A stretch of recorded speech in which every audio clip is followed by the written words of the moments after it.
வணக்கம் தலைவா, அனைவருக்கும் இனிய வணக்கம். இன்னைக்கு நம்ம இந்த ஒரு வீடியோவில் இதை பற்றி பார்க்க போகிறோம் அப்படின்னு பார்த்தீங்கன்னா, டிஆர்பி மற்றும் பள்ளி கல்வித்துறையில் வந்திருக்க முக்கியமான தகவல்களை பற்றி இந்த வீடியோவில் நம்ம பார்க்கலாம். ஸோ தெற்கு ரயில்வே மேல்நிலை பள்ளிகளில் ஆசிரியர்கள் தேவை அப்படின்னு சொல்லியிருக்காங்க. என்னன்றதை பற்றி நம்ம பார்க்கலாம். பள்ளி சாரா மற்றும் வயது வந்தோர் கல்வி இயக்கம் புதிய பாரத எழுத்து திட்டம் 2026-27 திட்ட செயல்பாட்டில் சில அறிவுறுத்தல் கொடுக்காங்க. அதை பற்றி பார்க்கலாம்.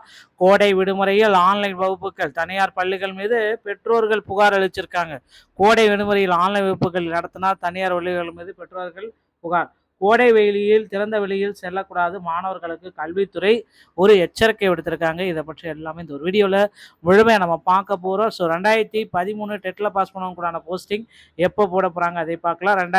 இந்த டெட்டில் வந்து பார்த்தீங்கன்னா 2025 டெட்டில் பாஸ் பண்ண அனைவருக்குமே 60 மார்க் எடுத்தால் பாஸ் என்ற அறிக்கை நீதிமன்ற தீர்ப்பு எப்பொழுது வழங்கியிருக்காங்க என்பது எல்லாமே இந்த ஒரு வீடியோவில் நம்ம பார்க்க இருக்கோம். நீங்கள் நம்முடைய சேனலை முதல் முறையாக பார்க்குறீங்க அப்படின்னா மறக்காமல் ஒரு சப்ஸ்கிரைப் அண்ட் பெல்ல கிளிக் வச்சுக்கோங்க. வாங்க வீடியோக்குள்ளே போகலாம். ஸோ தெற்கு ரயில்வே மேல்நிலை பள்ளிகளில் ஆசிரியர்கள் தேவை.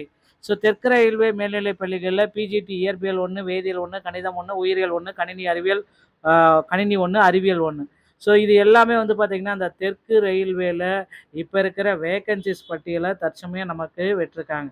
தெற்கு ரயில்வே மேல்நிலை பள்ளி பொன்மலை திருச்சி. தெற்கு ரயில்வே திருச்சி பொன்மலை பணிவிரைவில் ரயில்வே ஒப்பந்த பள்ளியில் சிபிஎஸ்இ 2026-27 கல்வியாண்டிற்கான ஒப்பந்த அடிப்படையில் சேர ஆர்வமுள்ள தகுதி வாய்ந்த ஆசிரியர்களுடன் விண்ணப்பங்கள் வரவேற்கப்படுகிறது. பிஜிடி, டிஜிடி, பிஆர்டி ஸோ இந்த எல்லாமே எடுக்கிறாங்க. அதெல்லாம் நீங்கள் பார்த்துக்கோங்க.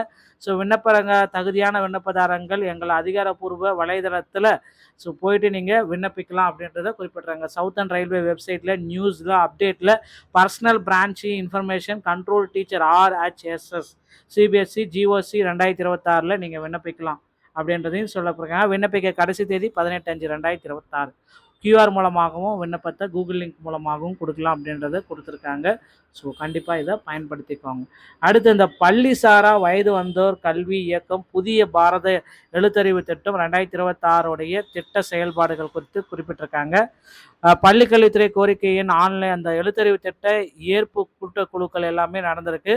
பள்ளி கல்வித்துறை வயது வந்தோர் இயக்க பாரத திட்டத்தில் 27 திட்ட செயல்பாடு செயல்முறைகளை வெற்றிகரமாக கொடுத்துருக்காங்க. 18/10/2026 அன்னையிலேருந்து இது ஆக்டிங்கில் வருதுங்க. அடுத்து வந்து பார்த்தீங்கன்னா கோடை விடுமுறையில் ஆன்லைன் வகுப்புகள் நடத்தக்கூடாது, தனியார் பள்ளிகள் மீது பெற்றோர்கள் புகார்கள் அனைத்துமே தெரிவிச்சிருக்காங்க. கோடை விடுமுறையில் சென்னை உள்ளிட்ட சில மாவட்டங்களில் தனியார் பள்ளிகளில் இணையதளம் வழியாக சிறப்பு வகுப்புகள் நடத்துவதாக புகார்கள் எழுந்திருக்கு. ஸோ இது உடனடியாக பார்த்தீங்கன்னா பள்ளிக்கல்வித்துறை கருத்தில் கொண்டு அவங்கள பார்த்தீங்கன்னா தற்சமயம் நடத்தக்கூடாதுன்னு சொல்லிட்டு இருக்காங்க. விடுமுறை முடிந்து பள்ளிகள் ஜூன் 1ஆம் தேதி திறக்கப்பட உள்ளன. அதற்கு முன்னதாக விடுமுறை நாட்களில் சிறப்பு வகுப்புகள் நடத்தக்கூடாது. அவ்வாறு நடத்தினால் பள்ளிகள் மீது துறை ரீதியாக நடவடிக்கை மேற்கொள்ளப்படும் என பள்ளிக்கல்வித்துறை எச்சரிக்கை விடுத்துள்ளது. இந்த நிலையில் சென்னை, நாமக்கல், கோவை உள்ளிட்ட சில மாவட்டங்களில் செயல்படும் தனியார் பள்ளிகள் தங்கள் மாணவர்களுக்கு இணைய வழியில் வகுப்புகள் நடத்துவதாக கூறப்படுகிறது. குறிப்பாக சென்னை, தாம்பரம், மேடவாக்கம் பகுதியில் உள்ள தனியார் பள்ளிகள் வரும் கல்வியாண்டு பொதுத் தேர்வை 10-12 மாணவர்களுக்கு தற்பொழுதே பாடத்தை நடத்தி வராங்க. ஸோ இது எல்லாமே ஸ்டாப் பண்ணுங்க அப்படின்ற மாதிரி கோரிக்கைகள் போயிருக்கு. வழக்கமான வகுப்புகளை போல தினமும் காலை 10 மணி முதல் 4 மணி வரை பாடங்கள் நடத்துகின்றன. தொடர் வகுப்புகளில் குழந்தைகளுக்கு கடும் மன அழுத்தத்தை ஏற்படுத்துகிறது. இந்த விவகாரத்தில் தமிழக அரசு உரிய நடவடிக்கை எடுக்க வேண்டும் என கோரிக்கைகள் வச்சிருக்காங்க. ஸோ கோடை வெப்பத்தின் தாக்கத்திலிருந்து தற்காலத்து கொள்ள வேண்டும் என மாணவர்களுக்கு கல்வித்துறை அறிவுறுத்தியிருக்காங்க. இது குறித்து பள்ளிக்கல்வித்துறை இயக்குனர் கண்ணப்பன் அனைத்து மாவட்ட முதன்மை கல்வி அலுவலர்களுக்கும் அனுப்பியுள்ள சுற்றறிக்கையில் அனைத்து விதமான பள்ளிகளில் பணிபுரியும் ஆசிரியர்கள், பணியாளர்கள் மற்றும் மாணவர்கள் இந்த கோடை வெப்பத்தின் தாக்கத்திலிருந்து தங்களை பாதுகாத்துக் கொள்ளவும் உடல்நலனை பாதுகாத்துக் கொள்ளவும் அவசியம். ஸோ அதை இப்போ அவங்க ஆக்டிங்கில் எடுத்து வச்சுக்கோங்க. 12 முதல் 3 வரை திறந்த வெளியில் செல்வதை தவிர்க்கவும் அப்படின்றத பெஸ்ட்டாக குறிப்பிட்டு சொல்கிறாங்க. அடுத்து பார்த்திங்கன்னா 2025 டெட்டில் பாஸ் பண்ணவங்களுக்கு 60 மார்க் எடுத்தால் பாஸ் என்ற நீதிமன்ற தீர்ப்பு விரைவில் வழங்கிருக்கு. பொறுத்து நம்ம பார்க்கலாம். ஸோ தமிழகத்தில் ஆட்சி மாறின ஆசிரியர்களுக்கு ஒரு நல்ல செய்திகள் வர இருக்குங்க. 2013 டெட்டில் பாஸ் பண்ணக்கூடான போஸ்டிங் விரைவில் போட போகிறாங்க அப்படின்றத எதிர்பார்க்கலாங்க. டிஆர்பியில் இந்த தகவல்கள் அனைத்தும் உங்களுக்கு ரொம்ப ரொம்ப பிடிச்சிருக்கு நினைக்கிறேன். தற்காலிக ஆசிரியர்கள் 19,000 பேர் எடுக்க போகிறதா சொல்லியிருக்காங்க.